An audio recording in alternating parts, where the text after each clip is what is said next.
they say comparison is the thief of joy, but my next guest believes expectations are.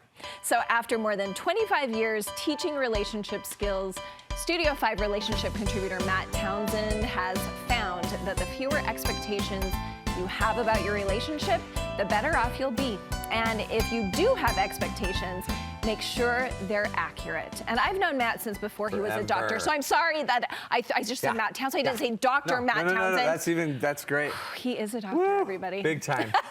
Okay, so, you claim we need fewer expectations, but also more accurate expectations. What do you mean by that? You know what I think it is? I think with so much chemistry around our love, it gets warped. And what we think it can be, I think, like, for example, we are making our intimate marriage, for example, relationships, more than they actually can be. My wife needs to be my best friend, my lover, my confidant, everything to me. And the reality is can one human that I met her when I was 17 actually fulfill all of those roles? And I think if we just manage the expectation of what is real, what's doable, and what we can grow into, because a lot of stuff we could grow and get better, but a lot of it isn't real. And if it's not real, then let's just align ourselves to what's more real.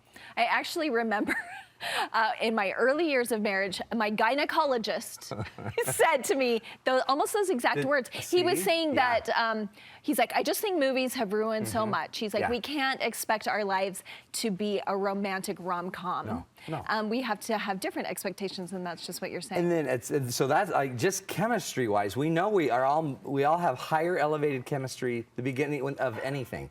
When you got your first job, it was so much different than 10 months into the job, right? So chemistry changes, but so does we grow, our learning, our expectations. The culture around us has changed in the last 20, 25 years. My parents grew up my dad never diapered a baby. I diapered a lot, but my son and son-in-laws, they diaper all the time.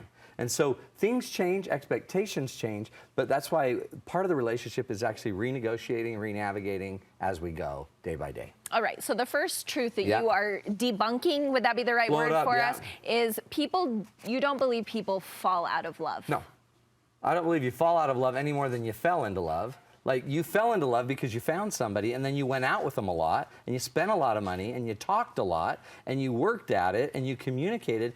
You energized and created a ton of experience around that person, which made you fall into love.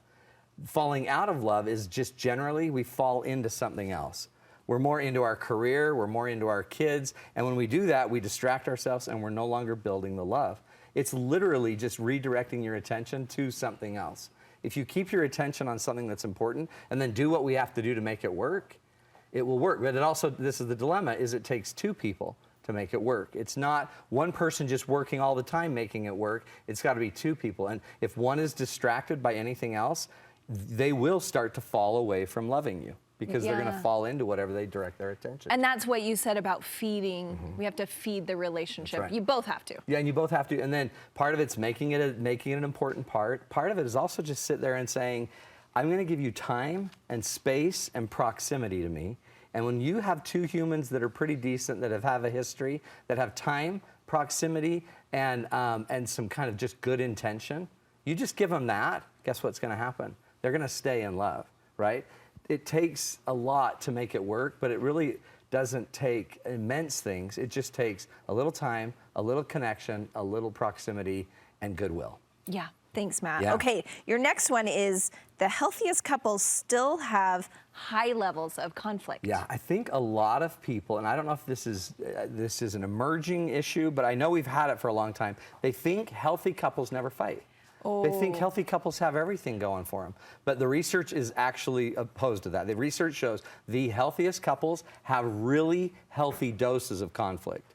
Well, I say if there's never any fighting, that means one person is not giving their opinion. That's right. Somebody's too bland that they can mix with anything, right? Yeah. But part of the key to the conflict is it's not having conflict that's the problem. In fact, the research abounds with the idea that having tension, having conflict and challenges is actually a great part of living and growing and having a vibrant life.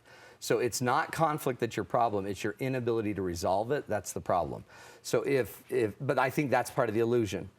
I have so many people that I work with that are like, we just hardly knew each other. We didn't know what we were marrying. And I say to them, honey, nobody knows what we're marrying. None of us have a real clue of who we really are until we grow into it. And part of that's going to be the conflict. Yes, and learning and growing together, learning how to resolve the conflict, which we've talked to you about a lot before, I know.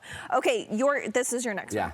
Your level of character determines your level of communication. Yeah, seems pretty deep, but part of the idea behind that is people can come to me, I can teach you 500 skills to communicate better, but if you can't handle what you're hearing because you lack the character to take any feedback, then it doesn't matter how well you communicate.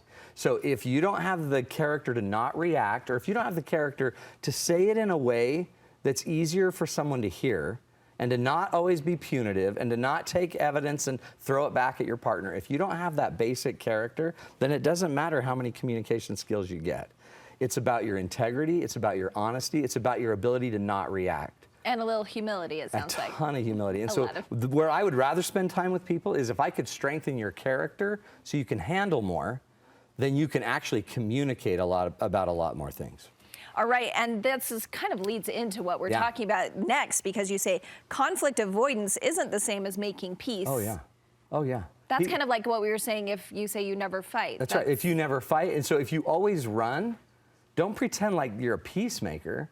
You're just avoiding reality and the situation. Always running from a conversation to avoid it is not the same as being able to sit in it and make peace. Or doing the silent treatment would be another conflict. Some do the silent treatment. Yeah. Some might just I call it a hit and run. They'll blow up and say something rude and then I'm gone.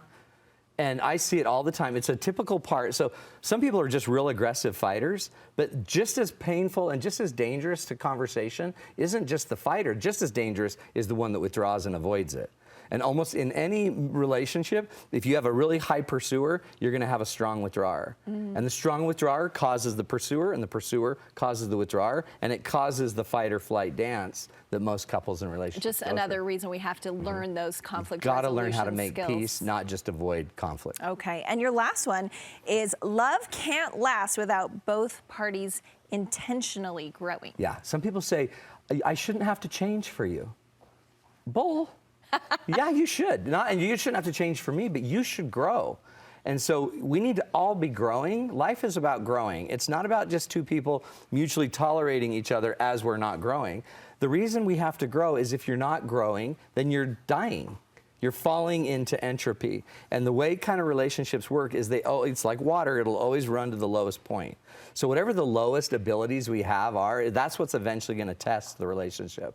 So you have to learn to grow and fight against, just like you have to get on the treadmill every morning when you don't want to, you got to grow and get in the relationship skill set so that you're developing, you're handling it. And then what's cool about it, at first when you're young, it's a lot of chemistry and emotion you fight. But when you're older, what the growth really is it's about being vulnerable. It's about being willing to just accept what they're doing and know that they're not maybe a great cook and love it. And know that he's probably not got the greatest yard, but you still love him, right? It's starting to just accept what you've got and then appreciating what you've got. That eventually is the highest evolution. Eventually, all of us are going to die. And on our deathbed, we're going to sit in this really uncomfortable place where we don't like what we are because we're dying, we're sick, we're not great, and everyone we love will be around us. And are we going to be able to be vulnerable in that space or not? Eventually, that's the ultimate level of growth, is to still be comfortable where we are and with the people we love, and then help them handle the pain that we're going through. That's the development and growth we all have to go through. That's the goal, too. Okay, thank you, Matt. Thanks, Amy. You know, you can find some information about Matt's 10-day relationship makeover on his website, matttownsend.com, and of course, on ours.